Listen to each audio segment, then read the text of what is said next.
Isang babaeng may diferensya sa pag-iisip, ilang araw nang nawawala at natagpang bangkay sa isang baybayin sa Northern Samar.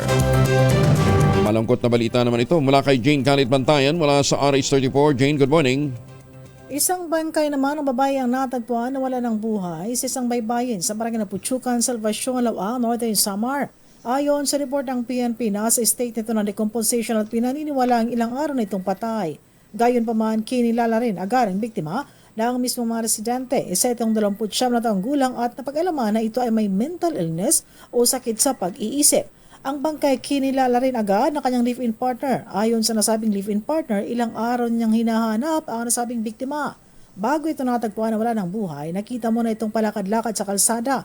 Sinubukan pa itong pauwiin ng mga residente na nakakakilala, ngunit nagtungo lamang daw ito sa isang liblib na lugar upang hindi matagpuan.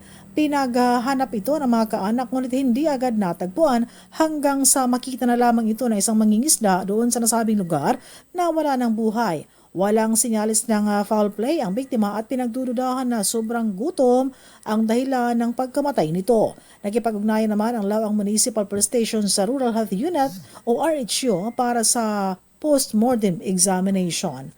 Mula sa Aksyon Radyo Katarman, RH34 Jane Khalid Bantayan ng DZRH. Una sa Pilipinas, una sa Pilipino. Daghang salamat, Jane Khalid Bantayan.